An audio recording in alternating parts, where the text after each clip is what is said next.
उद्या सीईटीचा पेपर आहे. बरोबर आहे. उद्या सीईटीचा पेपर आहे आणि आज मला झोपच लागत नाहीये. मी आज रात्रभर जागून अभ्यास करणार. हे नाही मला तुम्हाला सांगायचं, लक्षात घ्या. आज प्रॉपर रेस्ट घ्यायचे. पहिला पॉइंट क्लिअर झाला. मस्ट डू थिंग्स मध्ये काय जागरण नकोय. किती करणार आहेस एका रात्रीत करून करून? बरं, रात्रभर जागून काय फायदा होणार आहे का? नाही. 9 ते 12 जरी शिफ्ट असेल किंवा दुपारी 2 ते 5 जर शिफ्ट असेल, तर रात्री तुमची झोप ही पूर्ण व्हायला पाहिजे. पहिला पॉइंट तुमचा क्लिअर झालाय. दुसरा पॉइंट, अजून सिलेबस प्रॉपर रिवाइज झाला नाही. काय करू समजत नाहीये. खूप टॉपिक राहिलेत. मग त्याची रिव्हिजन झाली नाही, मला एक्झाम मध्ये आठवेल का? आठवणार. दुसरी गोष्ट सांगतोय, हट्ट करू नका कंप्लीट रिव्हिजनचा. त्यासाठी जागरण करतात मुलं. मी तुम्हाला सांगतो, सीईटी अशी एक्झाम आहे. सीईटी, जेडबलई, नीट सुद्धा असा एकही टॉपर नाहीये की जो म्हणेल "ए, नाही माझं झालंय सगळं परफेक्ट." मी तुम्हाला सांगतो, माझे कितीतरी टॉपर बघितलेत मी. प्रयत्न करतात बरं का. काहीतरी राहतं रे. राहतं, राहू दे ना एखादा टॉपिक. बर, अच्छा. आणि दुसरी, आता पहिली गोष्ट काय सांगितली की प्रॉपर रेस्ट घ्यायची आहे तुम्हाला. ओके. भरपूर मस्तपैकी जेवण करा आणि झोपा, प्रॉपर रेस्ट घ्या बरं का. दुसरी गोष्ट पण मी तुम्हाला सांगितली आता की 100% सिलेबसची रिव्हिजन झाली नाही म्हणून तणाव घेऊ नका बरं का. आता तिसरी महत्वाची गोष्ट म्हणजे मुलींच्या बाबतीत फोन करून एकमेकांना विचारू नका बरं का. ओके. आणि या लास्ट स्टेजला कुठलाही तुमचा मित्र सांगेल, "ए, त्या सरांनी सांगितलंय, हे येणारच आहे परीक्षेत." तू केलंयस का ते अगोदर? केलंय का पॉइंट? तर तो रिवाइज कर. नाही तर राहू दे म्हणूया आपण. म्हणजे तुमचा मित्र तुम्हाला सांगतोय किंवा तुमची मैत्रीण तुम्हाला सांगते काय, की ह्याच्यावर 2 प्रश्न येणारच आहेत. पण ते मी कधी अगोदर केला नसेल पॉइंट, तर पॅनिकमध्ये जाऊ नका किंवा राहू दे. फोन कॉल ब्लॉक करून टाका. लक्षात घ्या. आता कुणाला फोन करत बसू नका. म्हणजे ऐन टायमिंगला पॅनिक अटॅक, पॅनिक मोड, की "अरे, हे मी केलंच नाही." बिलकुल नकोय. मला आठवतंय बरं का, इंजिनिअरिंगला आमचा एक मित्र होता बरं का. सेम तुम्हाला सांगतो, एक त्याला सगळे टाळायचे माहितीये का? कारण तो परीक्षेला आपण गेलो ना तिथं, की तो सगळ्यांना म्हणायचा, "हे तेच का? ते केलंय का? अरे, हे येणार नाही, तू नाही केलं का?" बिलकुल टेन्शन द्यायचं सगळ्यांना, लक्षात घ्या. मी तुम्हाला सांगू का?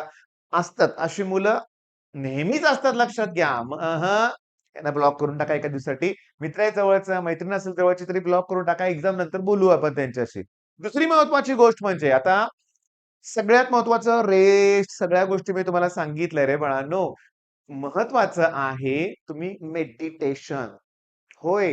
होय, होय. मेडिटेशन करा. रात्री झोपताना आहे ना, करा तुम्ही मॅनिफेस्ट, लक्षात घ्या. मॅनिफेस्ट बोललो मी. तुम्ही तुमच्या इच्छा व्यक्त करा. युनिव्हर्सकडून मागणी करा. बरोबर आहे? आता असं झालंय बरं का रे बाळांनो, YouTube, Google या सगळ्या गोष्टीमुळं ह्या गोष्टी आता सगळ्यांना कळाल्यात बरं का. ओके. जुन्या काळात वगैरे याचे कोर्सेस वगैरे असायचे बरं का. मोठ्या फीज असायच्या, लक्षात घ्या. पण आता YouTubeवर तुम्हाला अवेलेबल झालं. एक छोटासा 2-3 मिनिटाचा व्हिडिओ शोधा कुठेही. किंवा मी तुम्हाला सांगतो, इनर मॅग्नेट नावाचं एक चॅनल आहे. त्यातल्या एका व्हिडिओची लिंक वाटल्यास मी डिस्क्रिप्शनमध्ये देईन तुम्हाला, की तुम्ही मेडिटेट करा. किंवा शोधा इनर मॅग्नेट. स्टुडंटसाठी एखादा 5 मिनिटाचा मोटिव्हेशनचा व्हिडिओ असतो रे. फरक पडतो रे. बरं जाऊ दे, तुम्हाला वेळच नाही, तर मी घेतो तुमचं आता मेडिटेशन. काय बोलायचंय, की माझा सीईटीचा पेपर अतिशय छान होता. झोपताना मेडिटेशन करा, हे छान होता. मग सगळ्या गोष्टी आठवल्या आणि मी पेपरमध्ये टाइम मॅनेजमेंट प्रॉपर करू शकलो. मी पेपर छान दिला. ओके. आणि त्यानंतर माझा स्कोर देखील छान येणार आहे, आलेला आहे आणि माझे पर्सेंटाइल बेस्ट आहेत, जे मला पाहिजे होते तसे आहेत आणि मला माझं ड्रीम कॉलेज मिळालंय. आता तुम्ही म्हणाल, "सर ते प्लेसमेंट्स पण करून टाका की त्यातच." होय, होय, होय. युनिव्हर्सकडे किती मागायचं ह्याला पण लिमिट असतं, लक्षात घ्या. आता सध्या मी काय म्हणतोय, ॲक्चुअली एक्झाम सोपी आहे, सोपीच असणार आहे, हे मनाला सांगून रेस्ट घ्या, झोपा. ठीक आहे. बरं, आता 9 ते 12 शिफ्ट आहे.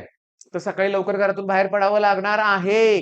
तुमच्या सिटीमध्ये जरी सेंटर असेल, तिथे 7:30 पावणे 8 पर्यंत पोहोचायचंय. मग लवकर बाहेर पडावं लागणार आहे. त्यामुळे तुम्ही जरा ब्रेकफास्ट वगैरे व्यवस्थित करून घ्या रे बाळांनो, लक्षात घ्या.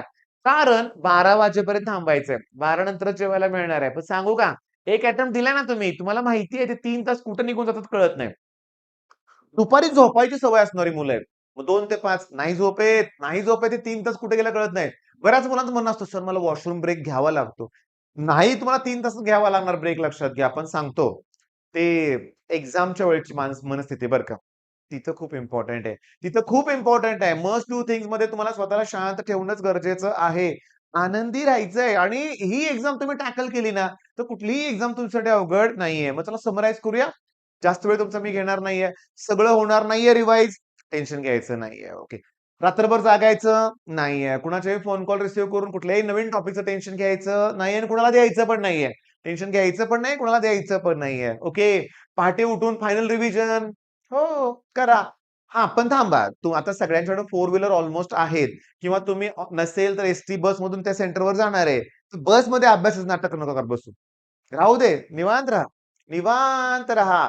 तुम्हाला शांत करण्यासाठी काय पाहिजे? ते वाटल्यास हेडफोन असतील तर गाणी ऐका 15-20 मिनिटासाठी. होय, होय. आता सांगतो, ही बोर्डची एक्झाम असती तर गोष्ट वेगळी. मी बोललो असतो, "नाही फायनल मिनिट रिव्हिजन करा." कारण बोर्डला पेपर माझा असणार आहे कुठला? फिजिक्सचा, केमिस्ट्री किंवा मॅथ्सचा. मला सिलेबस माहिती आहे, पी-वाय-क्यूज माहिती आहेत, तेच रिपीट होणार आहेत. मग रिवाईज करा. मग सीईटीला नाही मी सांगू शकत आपलं काय येणार आहे ते, काय येणार आहे आपण सांगू शकत नाही. मग कशाला टेन्शन घ्यायचंय? मग कशाला टेन्शन घ्यायचंय? मग चला, मला उद्या व्हिडिओच्या खाली कॉमेंट पाहिजे. सीईटीचा एक्झाम झाल्यानंतर मला कॉमेंट पाहिजे, की पेपर सोपा गेला. होय, गेला सोपा आणि सांगतो पेपर मिळाल्यानंतरची स्ट्रॅटेजी वेगळी असते लक्षात घ्या. एक्झाम म्हणजे पेपर झाल्यानंतरची स्ट्रॅटेजी वेगळी असते. बाळांनो सीईटी नंतर तुम्हाला काउन्सिलिंगसाठी आपलं टेक एक्सपर्ट चॅनल आहे, मी आहे आणि YouTubeवर आणखीन बाकीचे चॅनल्स आहेत. हे नक्की फॉलो करायचे लक्षात घ्या. मग चला सह्याद्रीच्या टीमतर्फे, टेक एक्सपर्ट टीमतर्फे तुम्हाला सगळ्यांना सीईटीसाठी ऑल द बेस्ट.